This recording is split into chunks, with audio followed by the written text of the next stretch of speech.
Habis itu yang terakhir tuh saya tinggal terpaksa tuh, maaf. La ilaha illallah gitu. Waduh, nyebut begitu gue lompat, gue keluar dari kamar, gue pakai celana, gue keluar dari kamar ke bawah ngobrol. Ngobrol. Gue pikir gue takut kalau dia mati gue nyaksiin kan.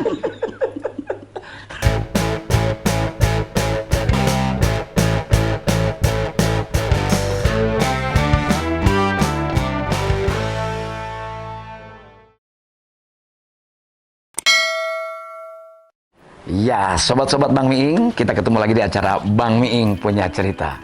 Saya udah sampai nih di rumah sosok kondang Indonesia, senior, legend, dan seabrek predikat yang pantas kita tancapkan pada diri beliau ini. Nah, mau tahu ceritanya? Pantang terus channel ini. Yuk. Nah, begini ceritanya. Kurang lebih 6 tahun saya menjadi bagian dari warung kopi Dono Kasino Indro, dan saya bekerja mengabdi. Dan warkop adalah guru, sahabat, dan tempat menimba segala macam ilmu perubahan hidup sampai bisa seperti sekarang ini. The one and only. Ya, saya mau cerita bahwa ruangan ini dulu tempat saya kerja dengan mesin ketik mereknya Brother yang zaman dulu. Saya tugasnya ngisiin belangko kontrak, siapa yang kontrak warkop saya ketik. Lalu saya antar naik skuter kemana saja klien kita. Di tempat inilah.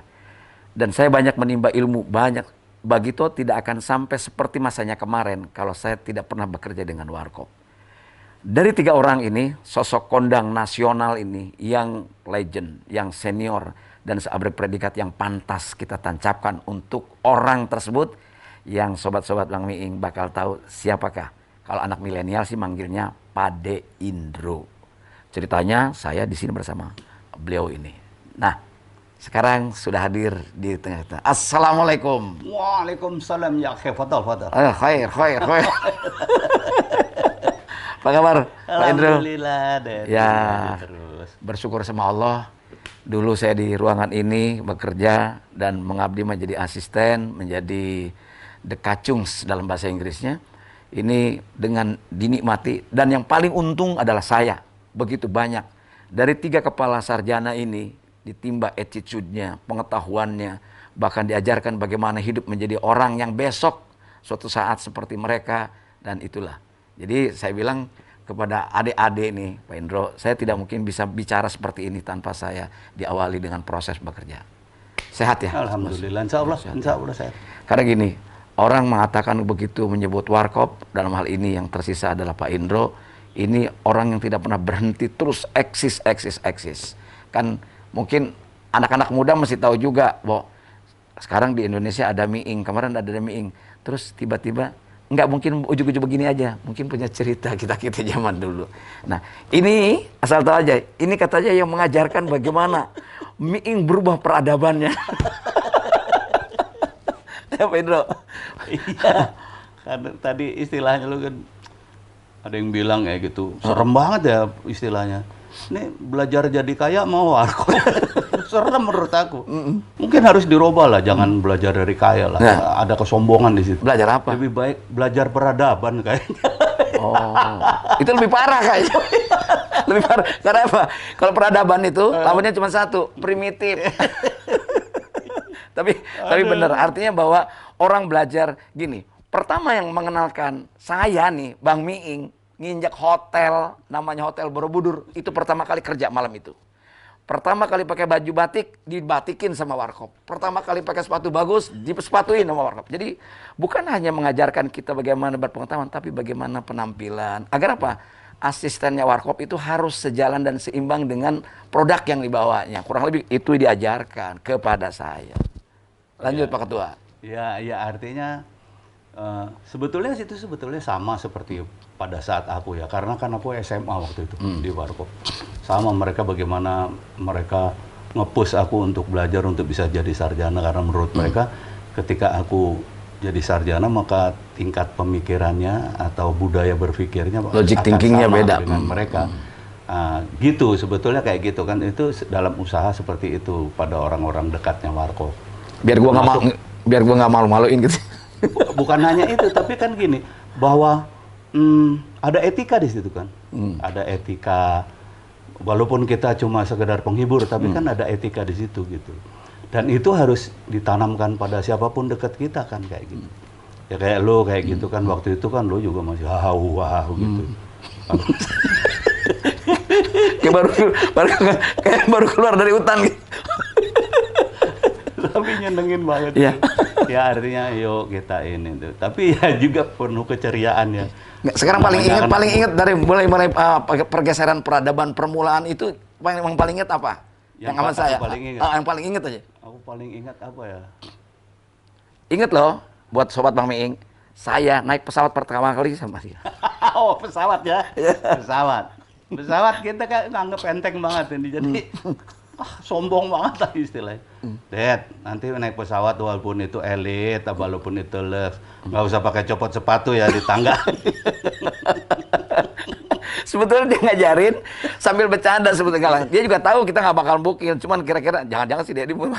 Nah, jadi Pak Indro semuanya, Pak Dono, Pak Asino manggil saya bukan Miing tapi Dedi. Gitu. Dad, ini naik pesawat. Oke, udah naik pesawat. Ini begini, cekrek gitu. Kan karena nungguin pramugari kelamaan. Safety belt. Oh, safety belt. Gitu. Oh iya, iya. Itu Pak, udah nggak usah, ntar meledak lagi lu pegang-pegang. Asino udah kasih kode. Nah, gua udah tahu tuh. saya kasih tahu dulu Pak Indro. Bahwa yang paling jahil otaknya Mas Kasino cuma nyuruh ini. Nah, ini yang disuruh. Ini ternyata yang disuruh ini lebih jahil dari yang nyuruh. Udah langsung itu Saya, kan dua kita kan waktu dulu kan masih pesawat baling-baling ya. Iya betul. Masih Fokker kayak gitu. Jadi Mandala ya kalau nggak salah ya. Mandala ya mereknya, pesawatnya. Waktu itu udah Garuda. Oh, udah Garuda. Masih Garuda kita. Terus kita ini apa? Sentor tuh semua AC. AC, kesiniin. Sentor ke. Gue tahu dia kedinginan tapi nggak berani ngomong. So baca koran kayak gitu.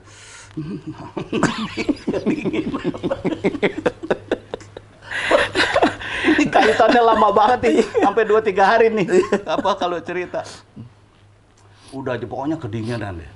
Nggak lama budak, waduh, saya budak nih. Kasih tahu dulu dong, kan di rumahnya nggak ada AC, belum pernah pakai AC kan? Kali itu baru pertama kali pakai AC di pesawat itu. Iya, jadi di pesawat itu ya kan AC tahu sendiri, AC ngegebos banget kan dulu kan. Mungkin dia nggak pernah pakai AC, gue juga nggak tahu kalau lu belum pernah bisa pakai AC gitu. Jadi gue gebos kayak gitu, jadi sebetulnya kalau gue tahu juga gue takut tuh mati, bukan apa. Gebos kayak gitu. Nah ini terus nih. Padahal dia sampai itu kita ke Surabaya. Pertama Surabaya, terbang Surabaya. Padahal dia sampai Surabaya kan dia harus keluar, dia harus tahu. Cari bahan, iya. Harus tahu. Informasi. Lokalisasi di mana, ini apa segala macam kan gitu. Karena untuk bahannya warkop. Jadi malamnya warkop manggung, saya siangnya mencari. Iya. Informasi. Wah, apa segala sekalian itu juga tes apa sound. Cek sound di panggung. Sound, karena kan kita nggak semua, yang penting artikulasinya sampai udah jalan kayak gitu. Itu dia udah mulai tuh turun dari ini udah waduh budak nggak kelar Kasino bisa lu budak dari kecil nyalain pesawat.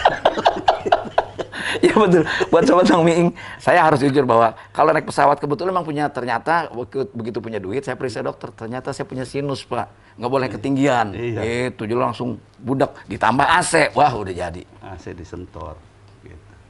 Udah, jadi singkat cerita ya mungkin dia lebih kuat lebih kuat kerjanya. Jadi kelupa tuh ya sakit. Iya, sakit lupa. Baru setelah kerja nih, dia ke kamar lagi sama saya. Saya kan ngerokok dulu ya. Jadi nggak bareng Kasino Dono, ngerokok bareng dia. Kalau dia nggak apa-apa dikorbanin gitu maksudnya.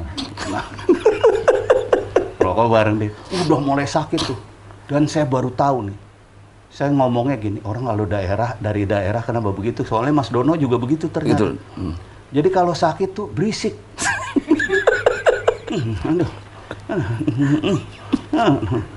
Ini gua lama sakit panas banget ini. Kayak gitu bener. Penuh selimut gitu kencang banget. Saya nggak bisa tidur nggak pakai AC waktu itu kan. Puncak-puncaknya gimana, Jeng? Merindingnya gimana? Ya, belum nih kan bolak-balik ini kan masih banyak nih, masih panjang. Jangan langsung biar orang pada tahu. Bahwa gua primitif. rupanya dia kedinginan dia pakai itu. Sementara gua nggak bisa, kalau nggak pakai AC nggak bisa. Nggak bisa tidur. Jadi gua pakai celana dalam doang, Iya. kaos atau nggak pakai baju. Nah, kita kasih dulu atau sobat-sobat Bang Ming ini ya. Pak Indro itu kalau tidur, walaupun orang kaya nggak pakai piyama, nggak kayak baba-baba gitu, enggak. Dia cuma pakai tulisannya dahinya, celana dalam, kaos Harley, udah. Hing dulu, Hing, ya. Cuman gua kadang-kadang beli yang murahan. Jadi Yang kiloan. Bukan. Jadi siap tidur itu hanya pakai kaos oblong, pakai celana dalam, dan pakai AC. Betapa dinginnya. Sementara saya yang tadi dari peradaban yang berbeda, masuk kalau tidur pakai AC nggak bisa tidur, harus panas. Nah AC-nya bukan zaman pakai remote kan? Belum, Nah, masih yang pencet. ini Anteng tidur Anteng. Nah, Anteng tidur dingin, gue naik ke kursi, pencet, Pelan-pelan. pelan-pelan ngerayap kayak maling, tak mati, udah kita tidur. Dia bangun, dodol. Belum tahu kan. Ini pakai timer apa ya? Oh, udah mati gitu kan pertamanya. Gua nyalain lagi. Nggak lama kok panas lagi, mati lagi. Kampret nih. Udah gua nyalain lagi. Terakhir gua rada curiga juga, jadi gua antara tidur nggak tidur gitu. Begitu dia merambat. Kan kebetulan gua di sini ya, ininya di tembok ya kan, gua di sebelah kanan. Dia begitu merambat. Woi. Pantesan Baru merangkak gini nih, mau gini nih. wah, kaget. Di ke bawah dia. Udah tenang aja. Nggak usah ini, makanya selimut itu buat orang kedinginan. Ngomong kayak gitu, udah di sini. Aduh, ngeledek amat orang kampung, lu selalu gitu dia. Selalu gitu senjatanya. Udah gitu. Akhirnya nggak bisa tidur saya karena dia semakin berisik. Dengerin rintihan. Aduh ya Allah, aduh. Ini ngapa ya mana? Aduh gitu, ngeluh sendiri aja. Demam. Waktu itu saya demam. Demam habis. Habis itu yang terakhir tuh saya tinggal terpaksa tuh, maaf. La ilaha illallah. Gitu. Waduh nyebut begitu, gua lompat. Gua keluar dari kamar. Gua pakai celana, gua keluar dari kamar ke bawah ngobrol. Ngobrol. Gua pikir gua takut kalau dia mati gua nyaksiin kan. Ngobrol sama Pak di sini, tadi udah ke dokter, udah kayak gini. Apa dipanggilin dokter lagi? Apa dipanggil dokter lagi ya? Ya ntar dulu deh. Bentar. Nggak lama dia turun. Itu di hotel Grand Puri Garden apa? Garden ya itu. Itu ada tangga gede gitu bawah. Jadi bawah di lobi lagi gini. Dia merambat aja deh. Ya.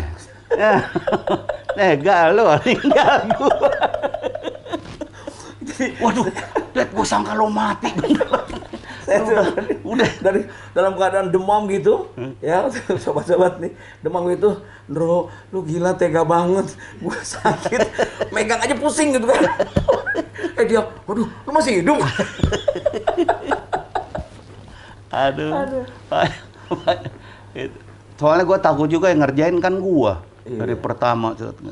Aduh, udah. Jadi kita dulu warkop itu kalau saya tidur itu selalu bareng Pak Indro, karena Pak Indro di Meroko, Mas Dono almarhum dengan Mas Kasino itu satu kamar, jadi kita selalu berdua. Nah ini banyak peristiwa yang betul-betul nggak bisa dilupakan seperti tadi, dan kita tidak perlu harus malu, memang faktanya ceritanya seperti itu, prosesnya seperti itu. Jadi kejadian-kejadian ya, belajar dari satu sang maestro inilah kita belajar kehidupan, dan akhirnya kita menjadi terbiasa seperti dia juga gitu.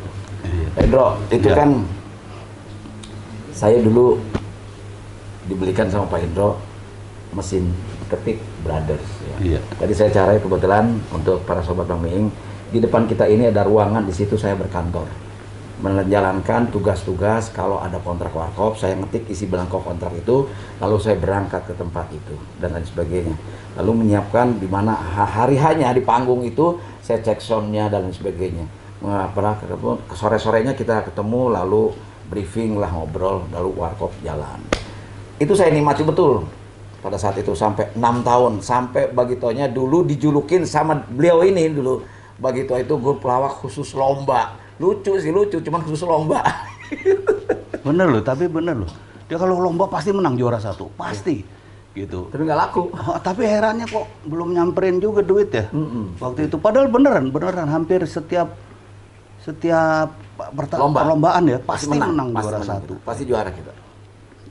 Dan alhamdulillah dari perjalanan itu dengan Warkop seluruhnya, terutama Pak Indro, karena saya hari-hari di sini itu tidak lagi seperti pegawai atau asisten, tapi lebih kepada seperti keluarga dengan anak-anaknya, dengan istrinya almarhumah, dan sampai saat ini tentunya. Nah Pak Indro, kita kan masih banyak juga tuh pengalaman-pengalaman perjalanan selama kita bareng gitu manggung. Kira-kira apa yang diingat sama Pak Indro selain tadi kita naik pesawat gitu kan ya. Kejadian-kejadian lain, bukan main loh para sobat. Ini kadang-kadang Pak Indro seperti gambar di awal tadi, ini adalah kolektor Harley Davidson, dan dari sejak SMA. Kalau anak sekarang misalnya ada orang kaya baru naik Harley dan sebagainya, ini dari SMA udah naik Harley. Nah itu di depan tulisan di depan garasi itu ada tulisan tuh, apa namanya, Harley Davidson parking only. Iya. Artinya selain motor Harley nggak boleh parkir di situ. Nah saya pakai skuter, pakai Vespa. Iya. Ingat ya Pak? Iya. Iya. Kita manggung keluar kota. Berarti kan motor saya taruh sini. Iya. Iya. Apa yang terjadi pulangnya? Coba ceritain. Nah begini ceritanya. Jadi di garasi saya dulu masih belum di sini ya, masih Ya, di Pulau Naka, rumah kecil.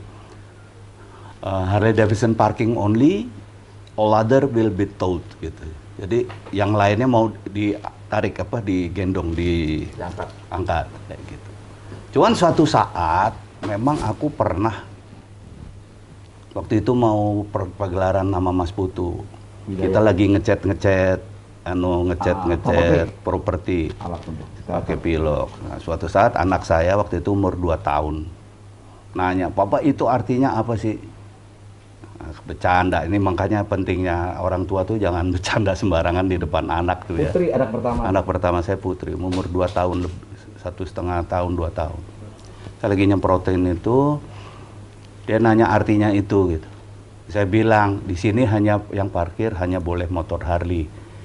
Yang lainnya nanti bisa disemprot aja pakai pilok ini, kayak gitu, bercanda kayak gitu. Nah suatu saat saya ini nih, kali dia kalau datang pakai Vespa gitu ya. Kita berangkat keluar kota. Iya, kita berangkat keluar kota. Kan dia dimasukin garasi saya, masa kasih taruh di luar kan nggak enak ya, ntar makan kebun orang kita nggak enak. Lu waktu itu habis Vespa ya? Vespa. Gue lupa kain keledai. Udah dimasukin lah itu. Udah kita berangkat 2-3 hari ya. 2-3 hari begitu pulang saat begitu Pak Indro nangis. Pak Indro, kenapa ini lihat motor saya kenapa jadi begini? Ya Allah, itu motor Coret. disemprot pakai pilok. Warna hitam. Hitam Dove. Ininya sama silver. Apa? Sampai ininya gue inget bener tuh apa? Speedometer. Speedometer ini sempat kelihatan apa-apa. Itu bodinya Vespa depan yang paling kilat itu yang paling bagus. Dicoret-coret sama putih. Tenang, ntar gue ganti. Waduh, nangis. Soalnya itu Vespa emang keren banget ya. Keren. Kita dapat walaupun bekas tapi rapi, bagus. Bekas siapa gitu, orang tua yang. Dan saya dengan Pak Indro ini kebiasaan kalau pulang manggung pasti saya pulangnya ke sini kan, karena motor saya di sini. Malam-malam ngobrol dulu. Ini nggak bisa tidur nih kalau sore. Manggung selesai jam 11, jam 12 kita masih ngobrol. Jam 2 kita udah nggak tahan, kan mesti pulang jauh ke Duren Sawit dari Pulau Mas, naik motor, hujan kan. Nah kebetulan kemarin itu karena garasi penuh disimpan di luar, di depan pagar. Helmnya ditaruh di situ. Helmnya kan yang full piece itu. Full piece. Naik motor boleh Vespa, tapi helm Harley. Nah, ditaruh di situ. Begini nih, ke atas gitu. Hujan gede, kita ngobrol di dalam. Iya. Begitu pulang jam 2, ambil jaket di box saya, tak masuk. Oke. Pak Indro, jalan dulu ya. Hati-hati lihat ya, mari. Tak penuh dengan air di sini basah. Kenapa lu, Den? Dingin banget. ya itulah. Itu helm, Dad. Lu pikir P-Sport, Baskom, main isi air aja. Nggak sengaja, Pak. Ya, itulah sekelumit kisah-kisah yang begitu akrab saya dengan Pak Indro, begitu menariknya. Dan satu hal, memang beliau ini walaupun senior, walaupun guru, walaupun bos tetap egaliter. Artinya bahwa dengan kita tuh seperti biasa saja. Mungkin di kalangan milenial juga begitu. Pak Indro dipanggilnya Pak D, begitu ngayom kepada anak-anak, dan begitu banyak dari tangan Pak Indro anak-anak yang lahir menjadi komedian-komedian. Bagito tidak sebesar pada masanya kemarin kalau nggak pernah dikatrol oleh Warkop itu sendiri. Jadi Warkop begitu banyak jasanya pada junior-junior. Kalau dulu kayaknya kita susah banget ya Pak untuk populer ya Pak ya. Iya. Warkop harus berjibaku, harus berjuang melalui radio, ya kan? Dan Ini kisahnya boleh diceritain nggak Pak Indro? Dari boleh, radio. boleh. Jadi gini. Ini sih sebetulnya kebijakan Warkop banget ya. Aku boleh jujur ya sekarang ya. Artinya gini, dulu kita itu sesama komedian zaman dulu dengan senior kan agak jauh. Ada kayak Gapnya gitu. jauh banget. Apalagi ketika kita masuk kan kita sebagai grup yang against pemerintah dulu kan. Nah, sementara mereka kan afiliasinya ke Partai Golkar, saya ngomong aja dulu ya kan, Partai Golkar gitu. Jadi paguyuban segala macam ke arah sana, dan zaman segitu kan begitu gitu. Jadi ya jujur aja kami agak dimusuhin sih enggak, tapi nggak terlalu akrabin sama yang lain. Iya. Dan dari Jadi situ resisten lah kalau iya, Warkop itu. dari situ kami terus jadi kayak punya ada kedendaman gitu. Wah, kita harus kembangin orang-orang kayak kita, kayak anak-anak muda gini. Nah, suatu saat kita dipercaya juga untuk membangun sebuah radio namanya Suara Kejayaan. Nah, dari situlah kita kayak punya gini loh, kayak punya senjata nih. Punya media.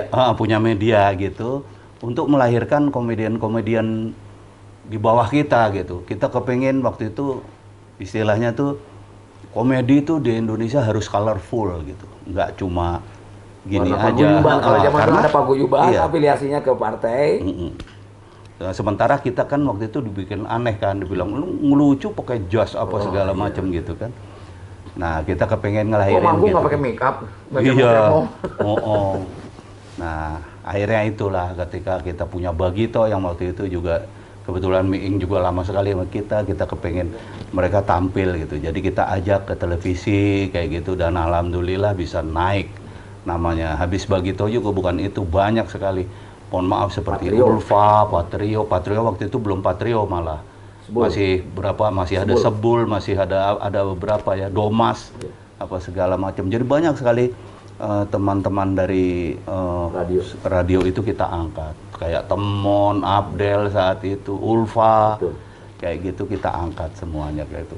Nah, dari situ Warkop itu sebetulnya seperti terlampiaskan dendamnya gitu.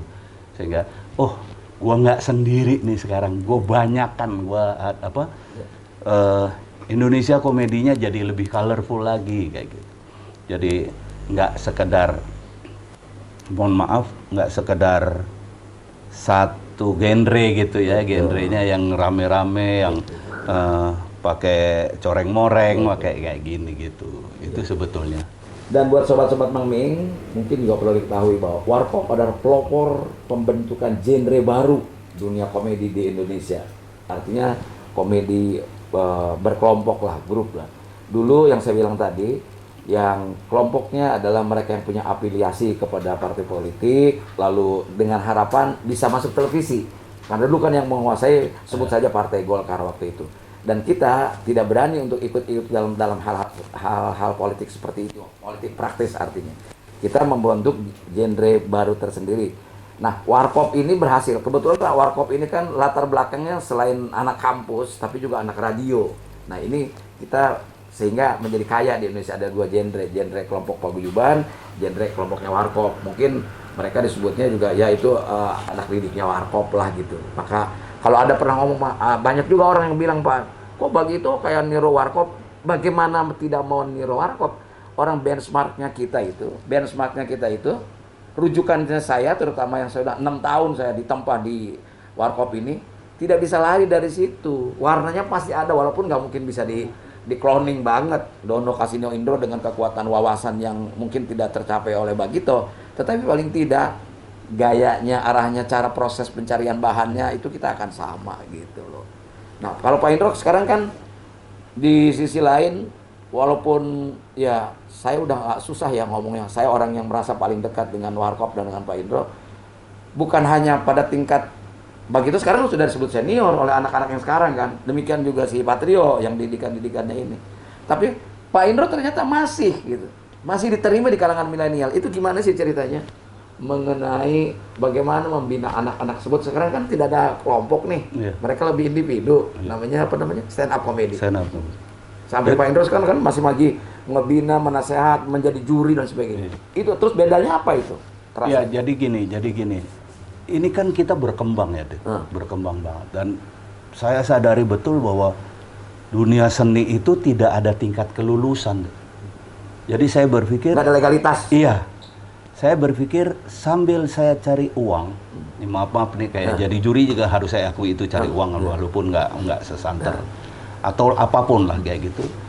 Sambil saya belajar. Jadi kalau saya jadi bintang tamu kayak gabungan, kalau dulu kan kita juga gabungan tapi pakai konsep kan. Pakai latihan. Pakai latihan segala macam. Sebentar, Pedra. Nah, untuk para milenial terutama ya, untuk semuanya anak-anak yang ya sobat-sobat Mang Miing, anak muda nih. Warkop adalah sebuah kelompok yang sangat disiplin dan manageable. Itu saja, itu penting itu. Artinya Konsep. apa? Warkop tidak akan berani tampil tanpa kalau lu nggak mau latihan, lu jangan ikut kita.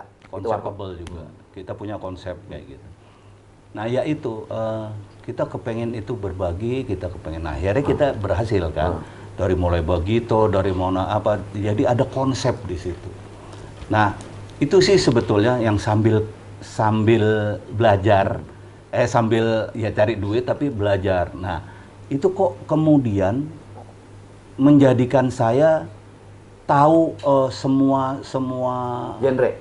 bukan hanya genre tapi tahu semua situasi kayak gitu, sehingga ya walaupun nggak sehebat anak-anak muda itu tapi saya ngerti betul bagaimana berhadapan dengan milenial misalnya. Saya harus ngomong apa gitu.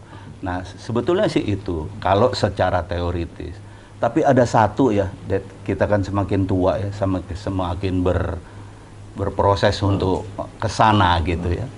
Tapi menurut saya kenapa kemudian warkop, bukan hanya saya, warkop saya kan kalau bilang saya kan nggak ada apa-apanya kalau nggak ada warkop kan kayak gitu. Tapi gini, saya masih berpikir bahwa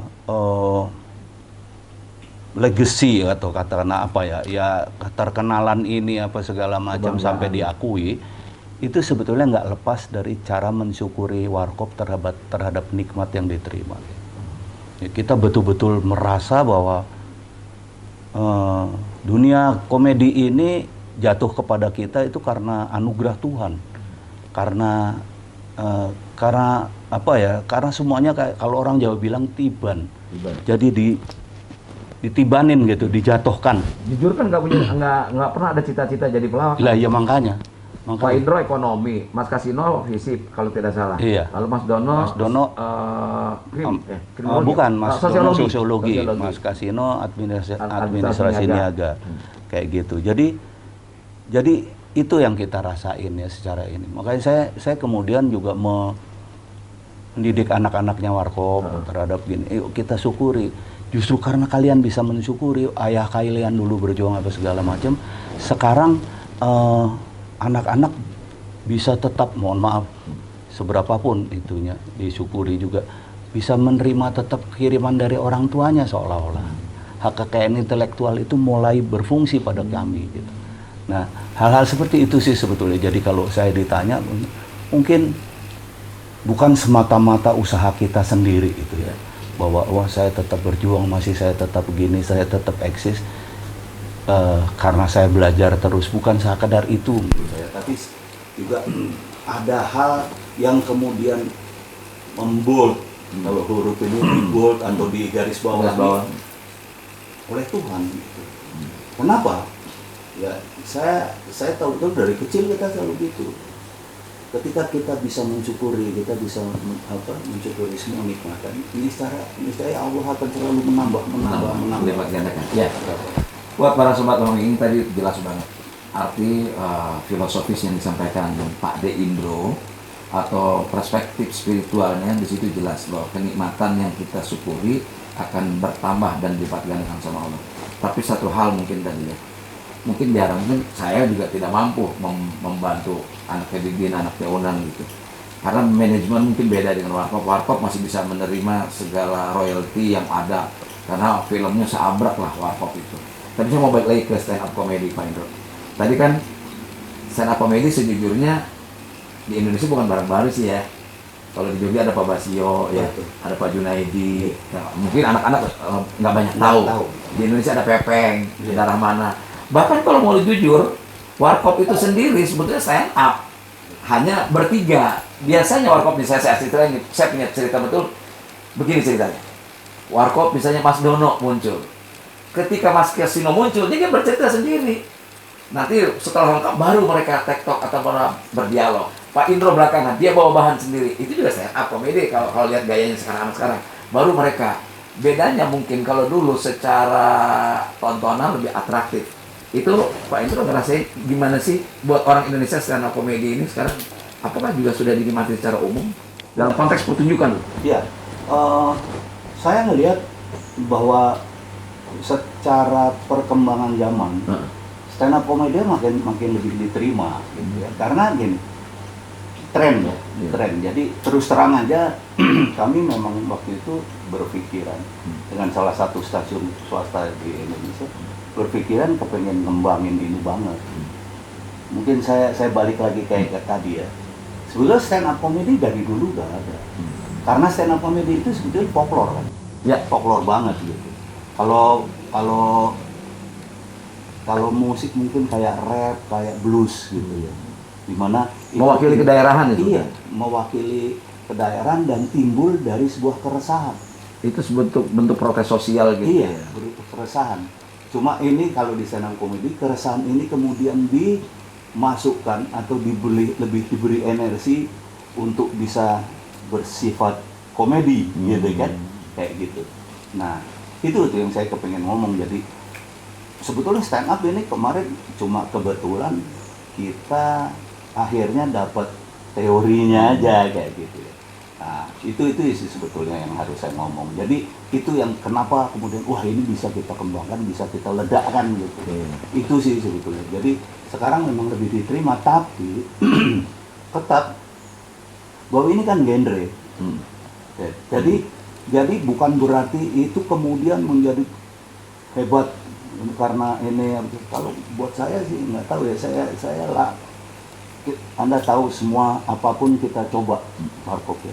Teater, ikut sama teater, ikut sama wayang orang, ikut sama pagelaran guru. Iya, pagelaran guru, ikut sama lenong itu mohon maaf. Ya. Kita yang ngangkat ya, betul, hotel persis, segala ya. macam. Nah, saya mau kasih tahu nih buat para sobat Bang Miing, para milenial terutama. Warkop itu sebuah kelompok lawak yang tidak alergi terhadap jenis kesenian komedi. Saya menyaksikan betul bagaimana gabungan Warkop dengan Bokir misalnya, dengan lenong, dengan Anen, saya ingat betul, dengan masih teater. Anen ya. Teaternya Putu Hidayah dan teaternya teater berat. Kalau misalnya taruhlah dengan Mas Nano, teater koma itu ada komedinya. Kalau Putu Hidayah betul-betul serius dan Warkop main serius, gitu.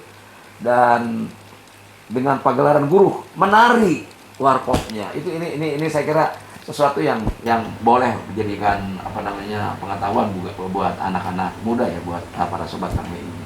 Nah, Pak Indro, tadi balik lagi ke persoalan ini. Sekarang Pak Indro bilang tadi bahwa stand up comedy lebih sekarang bukan dimenangkan tapi lebih diterima oleh publik Indonesia yang saat ini loh, gitu. Mungkin oleh kalangan milenial dan sebagainya atau generasi Z atau Y atau generasi dan seterusnya. Berarti masih ada harapan nggak sih kelompok kayak Bagito masih bisa hidup gitu? Kalau nggak umurnya udah para pikun banget sih gitu. Saya pikir itu yang tadi saya bilang. Saya pikir ini sebuah genre gitu. Mungkin aja sekarang memang ini kemudian jadi primadona, tapi sampai sekarang bagaimana Anda tahu bahwa itu yang jadi primadona? Kita kan nggak pernah melihat di kampung-kampungnya. Iya betul. Itu masih jalan loh. Dul Mulut misalnya. Betul. Masih jalan loh, lenong atau segala. Di Karawang Topeng Banjet. Betul. Semua masih jalan. Jadi kalau saya berpikirnya tetap bahwa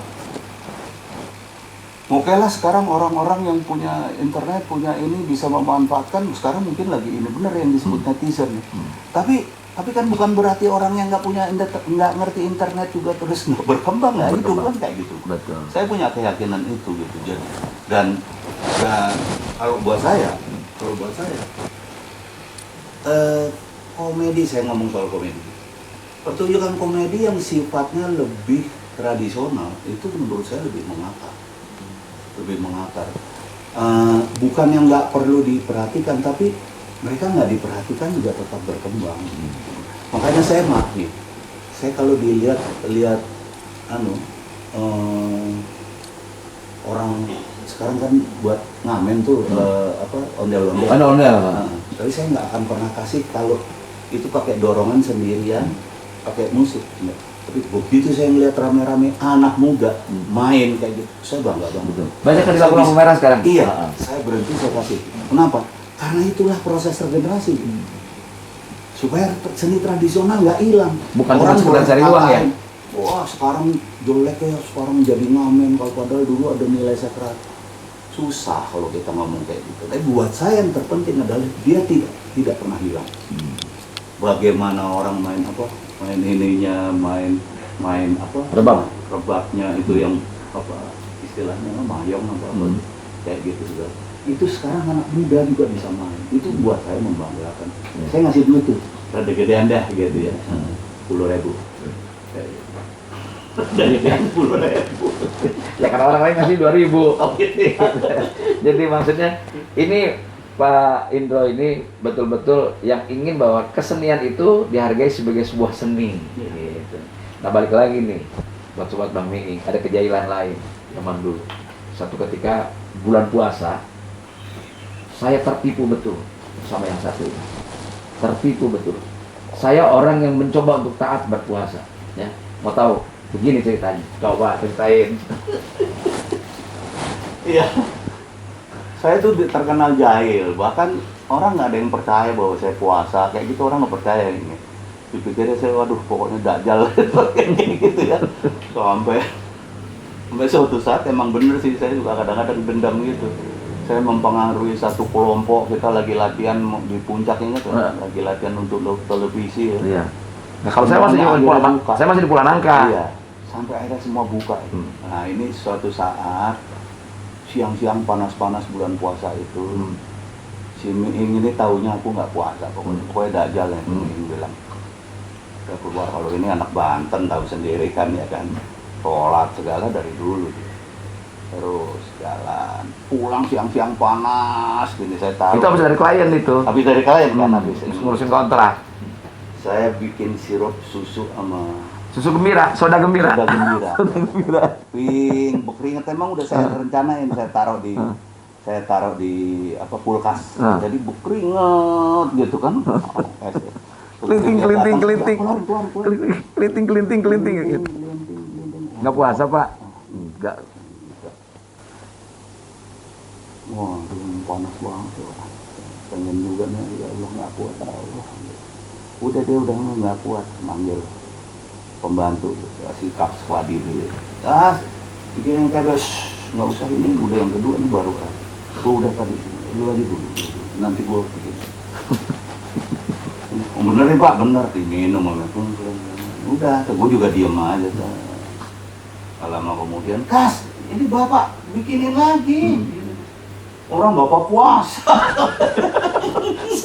Sementara gue udah kadung buka. Ini benar dulu. Bukan jahil ya. Kalau ingat ya Allah dosa banget. Jangan jelek banget. Gue puasa deh. Ternyata dia puasa, kita enggak gitu ya. Tapi itu dinamika sebuah proses kehidupan yang dimana ada intermezzo yang seharusnya sih saya taat bagaimana apapun juga. Cuma emang kan tahu sendiri zaman dulu naik motor di Jakarta panasnya lebih lah. Biar kata pakai helmnya Harley, ya boleh aja tulisannya Harley, tapi kan sama otaknya orang juga di sini nembus juga panas, nggak tahan. Udah gitu lihat kelinting gelasnya keringetan ya, pakai batu es gitu. Dia tahu ternyata rupanya di kulkas diambil, Dedi datang nih, wah pasti nih, kelinting.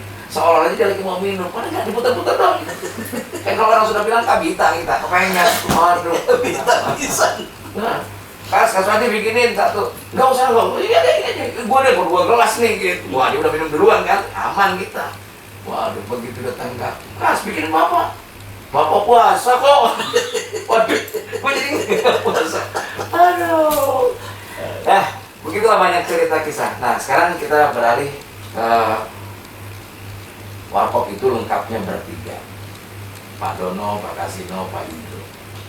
Dulu Warkop berjaya digotong oleh 3 orang dengan isi kepala yang lengkap, dengan wawasan yang lengkap, mumpuni memadai untuk menghadapi semua perkembangan zaman.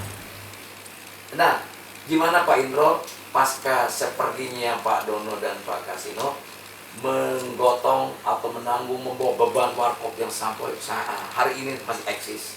Itu gimana sih teorinya? Caranya gimana? Beban moralnya itu gimana? Bahkan anak-anaknya pun masih Pak Indro urusin, putra putrinya Pak Dono dan Pak Kasino.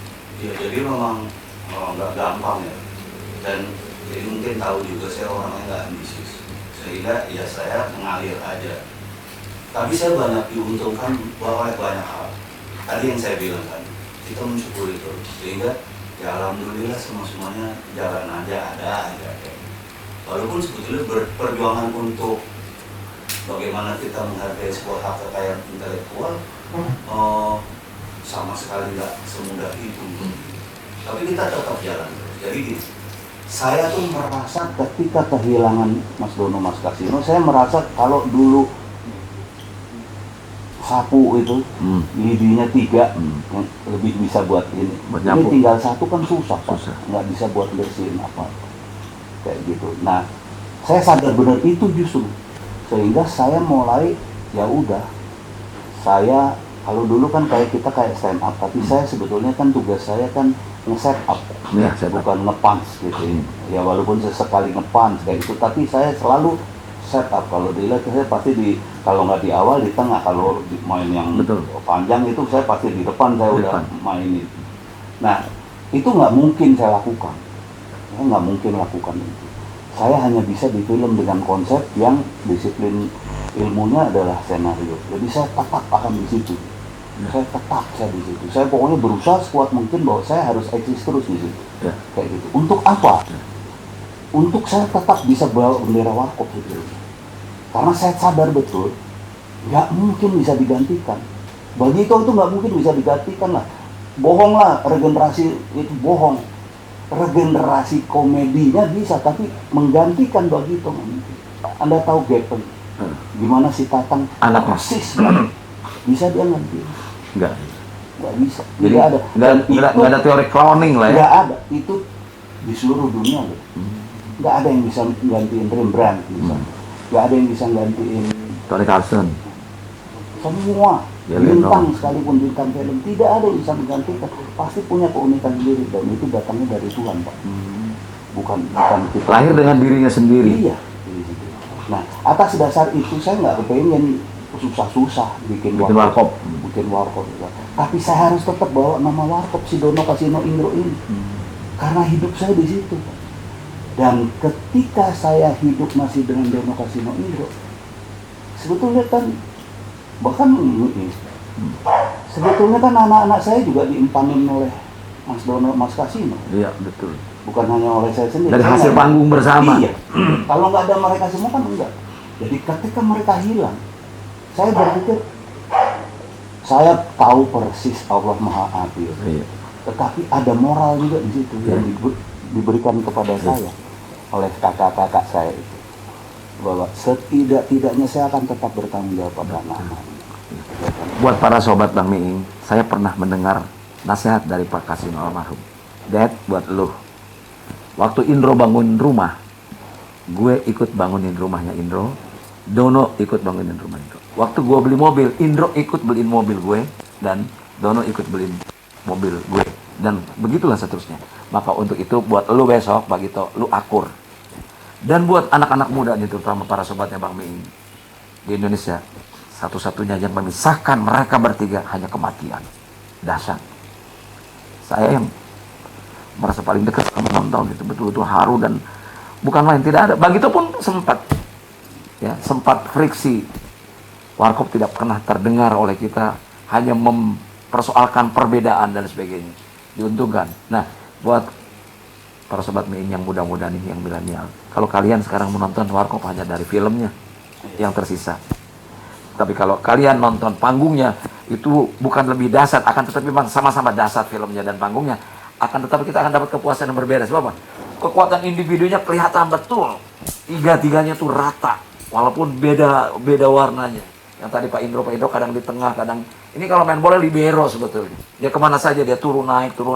Yang diasuhnya 2 orang ini, para seniornya ini, yang dari dasar. Nah, sekarang Pak Indro tadi di stand up lalu di kelompok lawak. Ini saya juga baru dengar dari Pak Indro sekarang. Saya juga tidak pernah maksain anak saya harus didafi jadi pelawak gitu, enggak. Minatnya dia bilang nggak mungkin lah saya mau jadi pelawak kayak ayah, mungkin pengetahuan aku tidak sebanyak ayah, itu juga bisa. Dan anak-anak sekarang kan struggle-nya beda sama zaman kita ya Pak ya, berjuangnya ya. Kalau kita dulu mungkin begitu ngamen disambitin dan sebagainya. Anak sekarang kan nggak ngalamin, tiba-tiba istrinya lucu nggak lucu masuk TV sekarang. Nah, terus cara menghadapi Pak Indro sebagai tanggung jawab moral bukan kepada keluarga Warkop tapi pada keluarga komedi ini, cara menggiring regenerasi ini gimana selain stand up itu?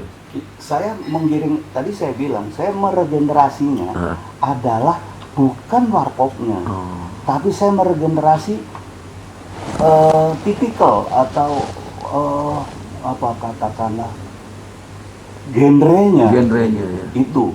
Makanya saya kebetulan kok genrenya kita dekatnya ke, sebetulnya gini, warkop itu sebetulnya stand up comedian, walaupun kita kelompok ya.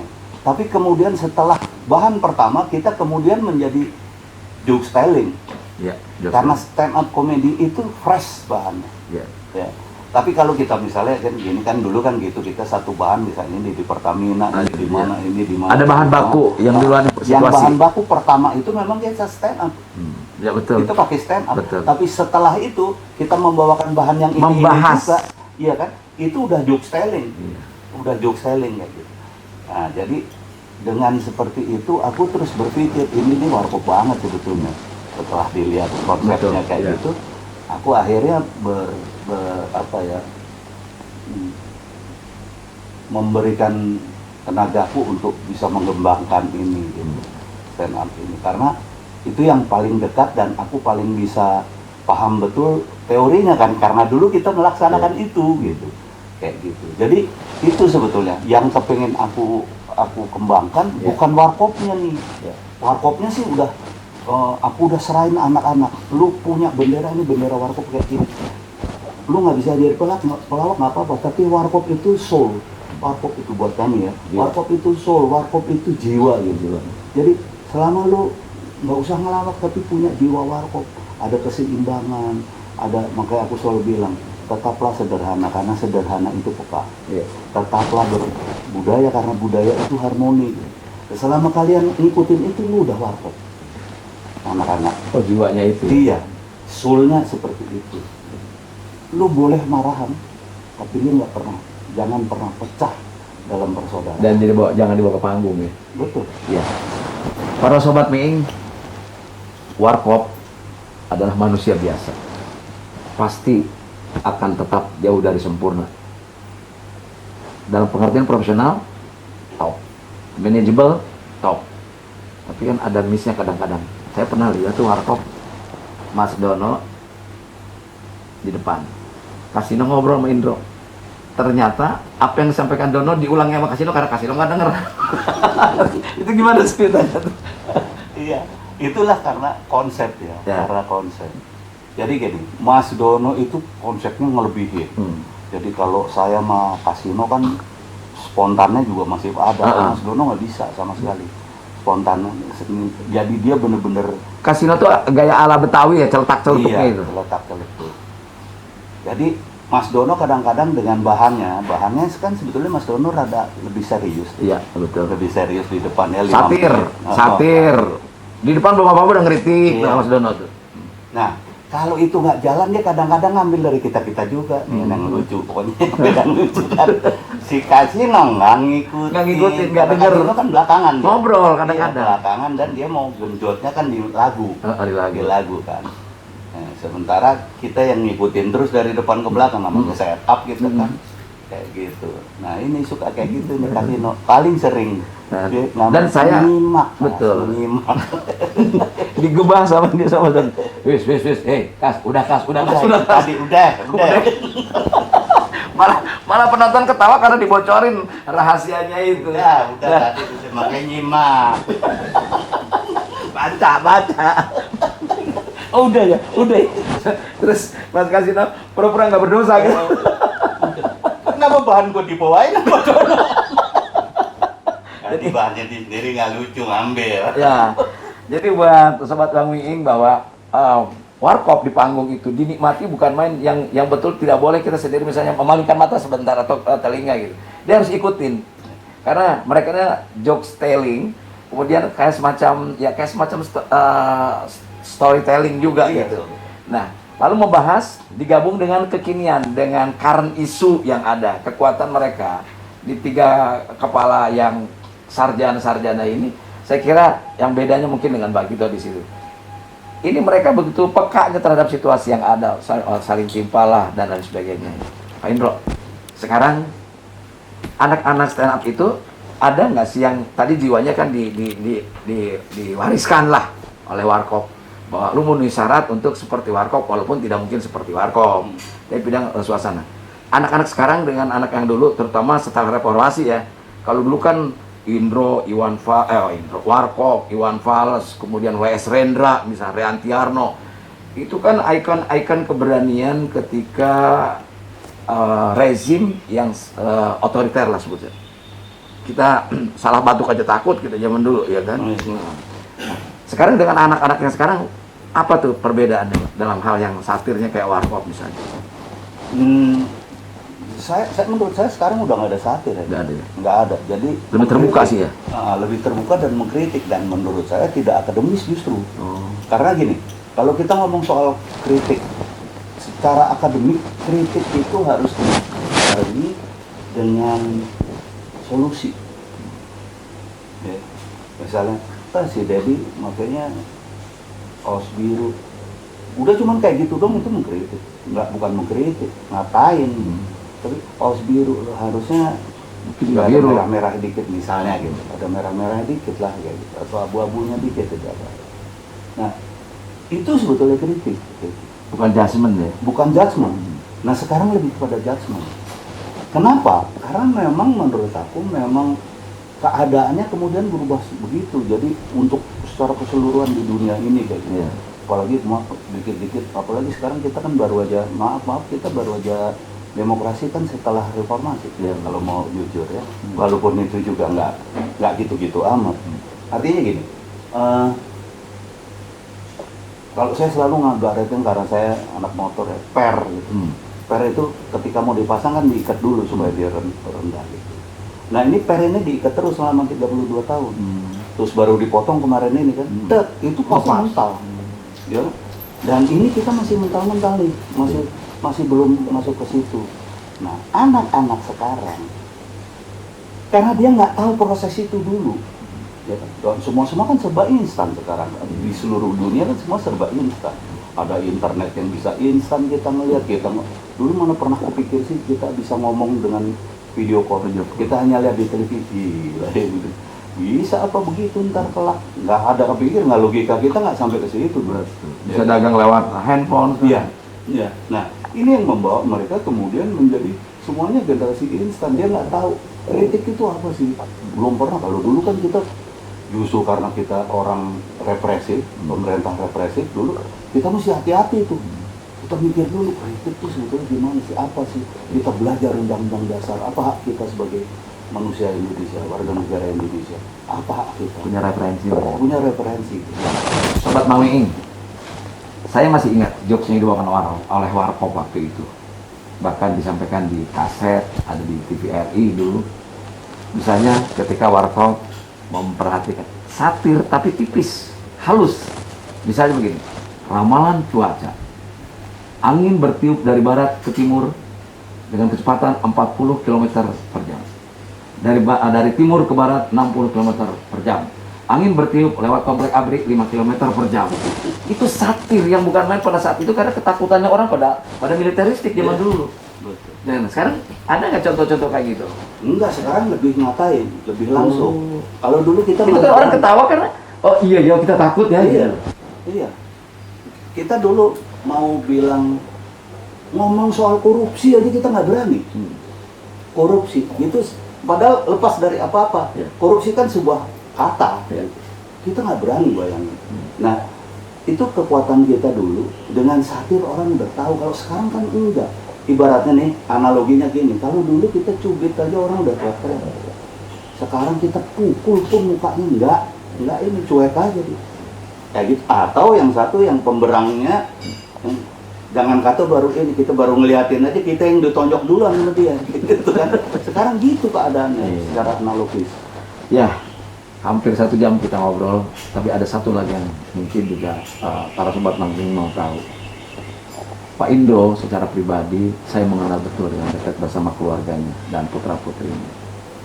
Baru-baru ini mungkin belum genap 2 tahun atau mau 2 tahun, jauh ini hidup sendiri dalam pengertian Ibu Nita almarhumah yang kita cintai sama-sama semuanya, yang kita sayangi, yang kita kenal, telah pergi.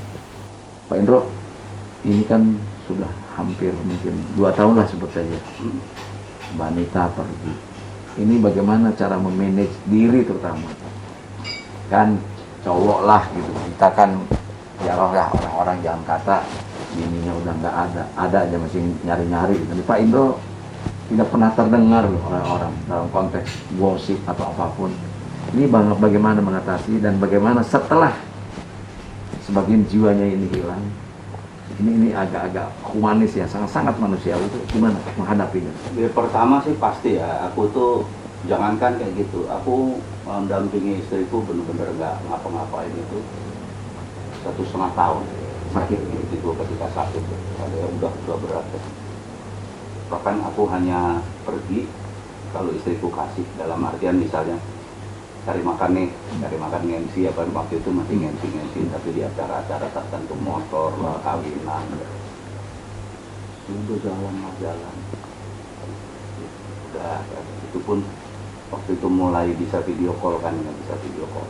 Nah itu aja aku udah merasa bahwa oh kaki gua ini hilang atuh kayaknya, engklek gua, bukannya jalan gitu. Jadi banyak hal yang ternyata hilang itu makanya waktu itu aku istilahnya gila, bini gua 37 tahun lebih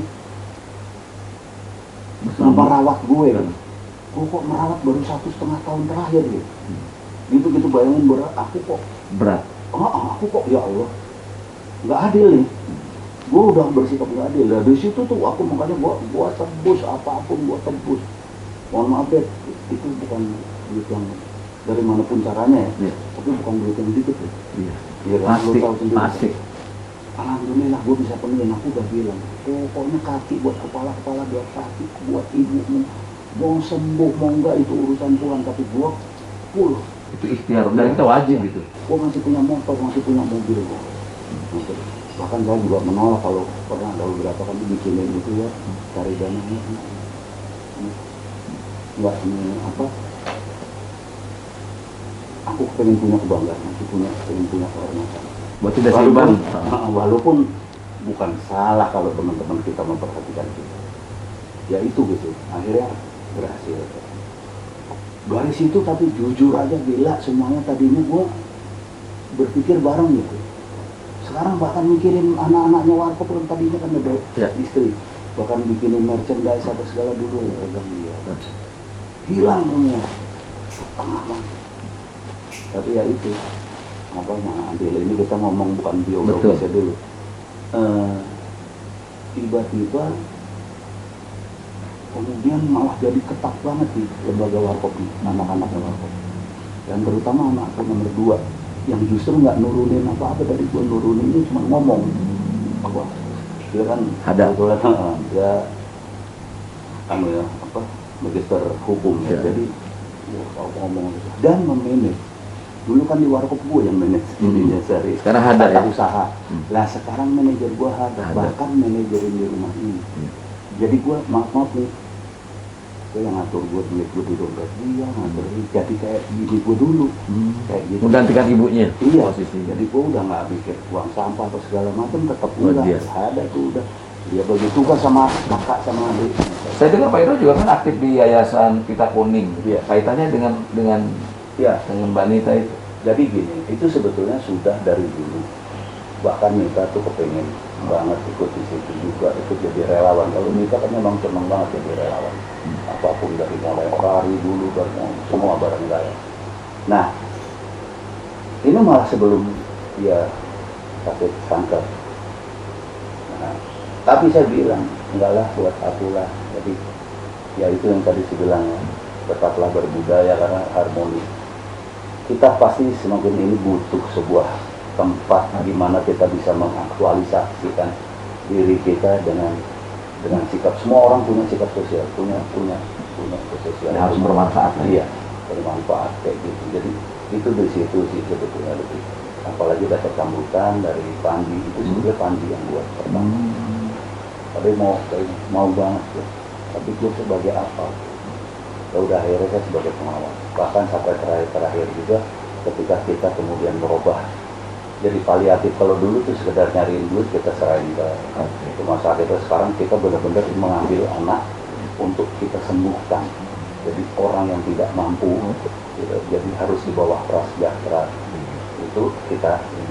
Nah, itu kemudian menjadi kuat banget, bahkan satu keluarga sekarang ikut dan begitu. Bahkan si Hada itu juga tergabung pada Mail to Share itu sebuah lembaga yang memang membackup lembaga-lembaga kayak gini untuk cari uang. Dia caranya dengan maraton. Dia sikap organisasinya dunia, tidak bukan Indonesia. Nah, itu dari situ, dari istri saya meninggal, kami berjuang betul untuk kanker. Kita jadi benar-benar concern pada anak-anak penderita. Karena suatu saat, kalau boleh masih ada waktu aku cerita, istriku tuh tiba-tiba minta ketemu Pak Agung dan Bu Agung. Wah, mau ngapain? Aku sih berpikir waktu itu kami memang udah lihat bahwa beliau bakal gak ada. Wah, nanti tikin gue nih. Gue kan tidak lo tahu sendiri kan gue bengah gitu untuk diri gue kali ya. Ngikutin gue. Udah, Pak Agung tuh sampai dikawal. Dia habis dari rapat, dia kan bantu pres ya. Beliau datang ke rumah sakit. Iya, Bu Agung juga. Bu Agung duluan. Dan lo tahu apa yang dipesannya? Bu, Pak, saya nggak ngerti mau ngomong apa, tapi saya terlintas pikiran mau ngomong apa. Saya kepengen Bapak dan Ibu juga ikut ini dulu. Saya Ibu kan yayasan ini kan kanker payudara di Kafe bisa memperhatikan pejuang kanker anak-anak tak mampu. Mereka juga pejuang kanker sama. Itu sebetulnya yang kemudian saya benar-benar aku mesti berbuat banget, aku mesti berbuat banget. Tiba-tiba gue nggak ngerti apa-apa, bini gue ngomong kayak gitu. Itu dari situ gue jadi mantap banget sama keluarga itu. Kita bantu di anak-anak mama. Mahal banget deh, mahal banget. Dan mereka punya hak untuk berusaha hidup, punya hak untuk bahagia juga, walaupun dalam keadaan apa. Itu yang kami lakukan. Sobat Bang Miing, Masya Allah, tidak ada niat kita untuk bersedih hati. Dari tadi kita tertawa, bergurau, bercanda, pengalaman masa lalu. Tapi Pak Indra juga adalah manusia. Dia punya rasa. Betapa rasa kemanusiaan itu bukan hanya pada istrinya saja, tapi juga pada orang lain yang sama-sama menderita. Dan ini salah satu Pak Indro terakhir. Apa yang belum Pak Indro capai di dalam proses obsesi, cita-cita, ataupun apa dalam konteks sebagai pribadi profesional, pribadi utuh sebagai manusia, sebagai ayah, dan yang masih ingin tetap pasti konteksnya selalu orientasi bermanfaat. Apa sih yang mau dibikin lagi sebelum kita sama-sama pulang? Saya kepengen bukan sempurna, saya kepengen ya bisa full sebagai manusia. Anak saya 2 kan belum berkeluarga, saya pengen mereka berkeluarga, saya pengen melihat mereka bahagia. Itu sih mungkin yang paling penting, karena saya memang orang yang nggak pernah punya obsesi dari dulu. Saya nggak pernah punya ini yang muluk-muluk. Aku berusaha bukan berarti karena terobsesi ini, aku coba berusaha aja. Karena manusia ini seperti juga tadi aku bilang, manusia itu sifatnya belajar, sifatnya berusaha. Ketika kebetulan kita seniman kan, nah, buat saya berkarya itu seperti pada orang lain bernafas sebagai seniman. Nah, ketika saya berhenti berkarya, maka saya berhenti bernafas dan mati dalam tetap berkarya. Kayak gitu. Jadi itu aja sih, saya kepengen tetap saya bisa berkarya sampai Akhir hayat. Sama kepengen lihat ya yang satu udah lah, udah menikah, udah apa. Saya kepengen dalam tanda kutip sempurna aja, saya bisa mengantar mereka ke sebuah gerbang yang ya semua dambaan semua orang tua. Iya. Sobat Bang Miing, Karena anaknya Dono anak kasih sudah. Sobat Bang Miing, apa yang disampaikan Pak Indro terakhir tadi, saya bilang tadi, Pak Indro juga manusia. Dia masih punya cita-cita melihat bahagia anak-anaknya, putra-putrinya, sakinah mawaddah warahmah. Di sisi lain, dia ingin tetap bermanfaat. Dan satu hal yang paling menarik adalah dia ini seniman. Dan kesenimanan ini adalah jiwa yang tidak pernah mati sampai kapanpun. Dia tetap ingin berkiprah, ingin bermanfaat sampai hayat lepas dari badannya. Dia tetap ingin dikenal seniman. Dan satu hal, buat sobat-sobat Mami ini, terutama milenial, contoh baik, inspirasi baik, dia adalah sosok yang setia pada profesinya. Ini yang perlu dicatat. Dia tetap dari mulai selesai kuliah bergabung dengan Warkop pun, dia tetap menjadi seniman sampai hari ini. Saya pribadi 6 tahun mendampingi Pak Indro, Pak Dono, Pak Kasino. Hari ini saya begitu seriusnya mendengar wawancara yang sekian puluh tahun dinasihatkan oleh mereka pada saya, dan sekarang saya dapat hahaha, tetap semangat gembira, tetap jahil yang tidak hilang, tetap berpikir kebudayaan dalam konteks kesenian, tetap memberikan nasihat, dan satu ada perspektif lain, perspektif spiritual yang hari ini saya dapatkan juga dari dia. Begitulah ceritanya saya bersama Pak Indro. Terima kasih Pak Indro, mudah-mudahan Bapak sehat terus. Dan lewat channel ini kita mendapatkan hari ini kekayaan referensi, kekayaan inspirasi, kekayaan nasihat, dan semoga buat para sobat Bang Miing betul-betul inilah sosok kondang yang kita kenal, yang menjadi panutan kita dan seabad predikat pantas ditancapkan pada dirinya. Sampai ketemu lagi di cerita-cerita yang lainnya dalam Bang Miing punya cerita. Assalamualaikum warahmatullahi wabarakatuh.